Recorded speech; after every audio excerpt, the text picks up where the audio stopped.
Assalamualaikum warahmatullahi wabarakatuh. Apa kabar anak-anak? Semoga kalian tetap dalam keadaan sehat dan tetap semangat. Nah, pertemuan kali ini kita akan membahas tentang lembaga sosial. Nah, sebelum kita mengawali pertemuan ini, mari kita berdoa terlebih dahulu. Berdoa dimulai. Berdoa selesai. Nah, sebelum kita melaksanakan atau mengawali pembelajaran ini, tujuan pembelajaran yaitu kalian dapat atau mampu menjelaskan pengertian lembaga sosial. Yang kedua, kalian dapat menjelaskan proses pembentukan lembaga sosial. Tujuan yang ketiga adalah menyebutkan ciri-ciri lembaga sosial. Yang keempat, menyebutkan fungsi daripada lembaga sosial. Nah, lembaga sosial itu definisinya bisa merupakan suatu social institution di mana bentuk atau kumpulan norma sosial dan peraturan tertentu di dalamnya untuk melaksanakan fungsi masyarakat. Nah, lembaga sosial juga merupakan format yang stabil, terstruktur, dan mapan. Nah, lembaga sosial ini juga merupakan cara-cara berbuat, merupakan kebiasaan, tata kelakuan yang bertambah matang yang disertai dengan adanya aturan dan sanksi bila terjadi pelanggaran. Kemudian lembaga sosial juga terbentuk dari adat istiadat. Nah, sekarang tentang pengertian lembaga sosial. Lembaga sosial menurut pendapat para ahli, yang pertama yaitu MacIver dan Page, di mana lembaga sosial adalah merupakan tata cara atau prosedur yang telah diciptakan untuk mengatur hubungan antara manusia yang berkelompok dalam suatu kelompok kemasyarakatan yang dinamakan asosiasi. Yang kedua adalah pendapat dari Horton dan Hans, di mana lembaga sosial adalah suatu sistem norma untuk mencapai tujuan atau kegiatan yang oleh masyarakat dipandang penting. Nah, proses pertumbuhan daripada lembaga sosial. Satu adalah berdasarkan kekuatan pengikatnya, terbentuk melalui cara atau usage, kemudian terbentuk karena kebiasaan atau Volkswagen, atau terbentuk dari tata kelakuan atau mores, dan adat istiadat atau custom. Yang kedua, berdasarkan proses norma-norma dalam pembentukannya sebagai lembaga, yaitu proses pelembagaan atau institutionalization, yaitu dikenal, diakui, dihargai, dan ditaati dalam kehidupan, serta norma-norma yang internalis, yaitu norma telah meresap dalam jiwa anggota masyarakat. Jadi unsur penting dalam lembaga sosial yaitu satu, berkaitan dengan kebutuhan pokok. Yang kedua, merupakan seperangkat aturan. Yang ketiga, merupakan cara bertindak yang mengikat.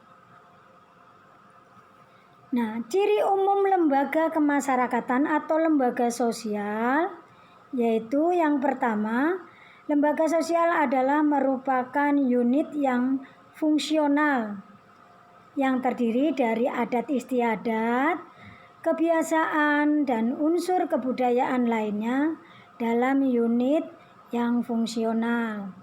Yang kedua, mempunyai tingkat kekekalan tertentu. Jadi memiliki umur yang lama, dianggap sebagai himpunan norma-norma pada kebutuhan masyarakat yang harus dipelihara. Yang ketiga, lembaga kemasyarakatan atau lembaga sosial memiliki tujuan tertentu. Yang keempat, perangkat peralatan untuk mencapai tujuan lembaga. Contohnya sumber daya manusia, tentang bangunan atau mesin dan sebagainya. Yang kelima, lembaga masyarakat ciri umumnya adalah merupakan alat yang secara simbolis menggambarkan tujuan dan fungsi lembaga yang bersangkutan. Contohnya adanya logo, simbol, semboyan, dan sebagainya.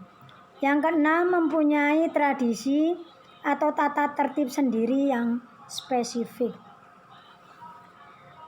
Kemudian fungsi dan komponen lembaga sosial ini merupakan suatu tatanan sosial yang mempunyai 3 pokok dalam kehidupan masyarakat, yaitu 1. Lembaga sosial merupakan pedoman bagi masyarakat tentang bagaimana harus bersikap dan berperilaku dalam setiap usaha dalam memenuhi kebutuhan hidup. Yang kedua, pertahanan dalam melestarikan keutuhan masyarakat.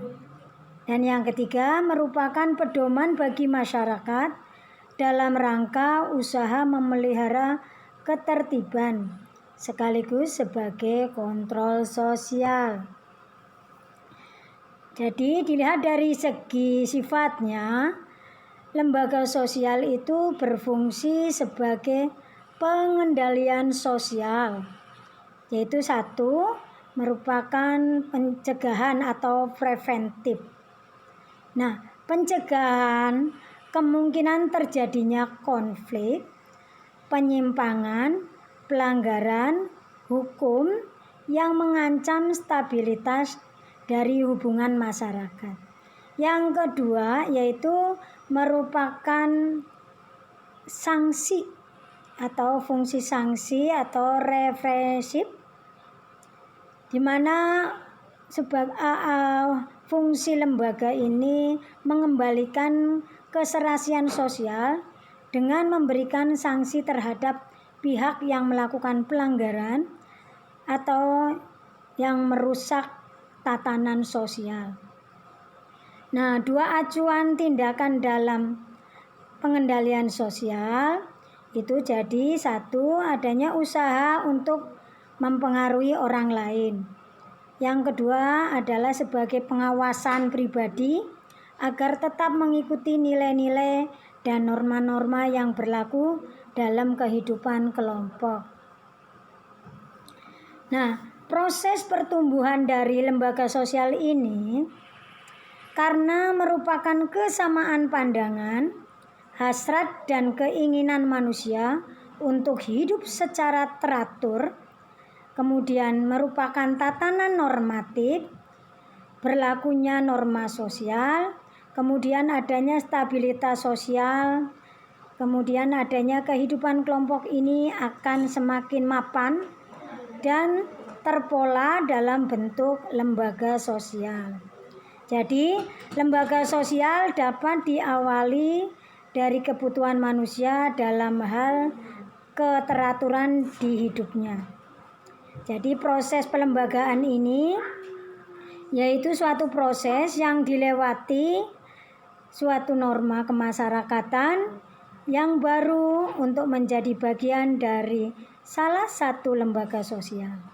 Jadi lembaga sosial benar-benar berlaku apabila norma-norma itu sepenuhnya telah dapat membantu masyarakat dalam pelaksanaan pemenuhan kebutuhan hidupnya secara tertib dan memuaskan yang berlandaskan pada norma yang berlaku.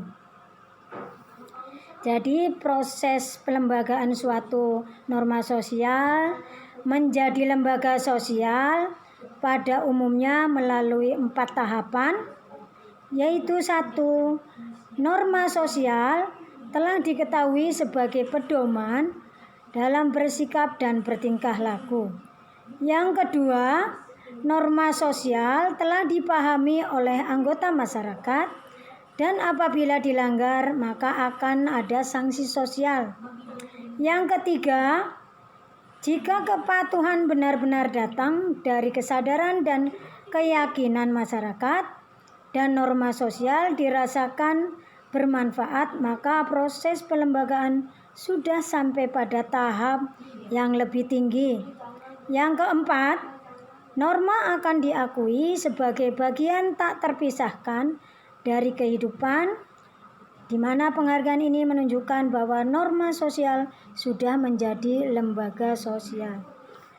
Nah, sekarang tipe-tipe lembaga kemasyarakatan atau lembaga sosial dapat diklasifikasikan dari sudut perkembangan, yaitu merupakan creative institution atau lembaga paling primer, yaitu lembaga yang secara tidak disengaja tumbuh dari adat istiadat masyarakat. Contohnya adalah lembaga perkawinan dan lembaga agama. Yang kedua merupakan enacted institution, yaitu dengan sengaja dibentuk untuk memenuhi tujuan tertentu. Contohnya lembaga pendidikan. Jadi ciri-ciri lembaga sosial yang pertama, memiliki simbol atau lambang tertentu. Yang kedua, memiliki tujuan tertentu. Yang ketiga, memiliki alat perlengkapan untuk mencapai tujuan. Contoh lembaga keluarga yang mempunyai tujuan untuk mendidik anak-anak agar cerdas, maka lembaga keluarga memerlukan adanya buku-buku ilmu pengetahuan atau komputer yang mempunyai akses internet. Lembaga politik mempunyai tujuan untuk menyalurkan aspirasi rakyat. Maka, lembaga politik memerlukan berbagai sarana untuk menampung aspirasi rakyat. Apakah lewat internet? Berarti perlu adanya komputer. Nah, menerima rakyat yang langsung menyampaikan aspirasi berarti perlu tempat atau ruangan untuk menerima rakyat dan lain-lain.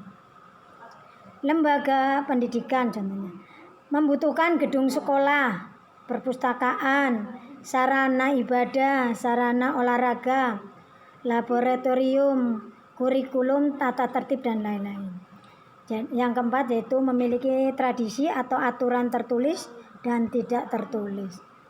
Jadi fungsi-fungsi dan elemen struktur yang sekalian dengan lembaga sosial utama dalam masyarakat atau yang terkait dalam masyarakat itu nanti akan Ibu jelaskan di dalam jenis dan fungsi lembaga sosial pada pertemuan berikutnya. Sekian, semoga kalian dapat memahami dan dapat bermanfaat.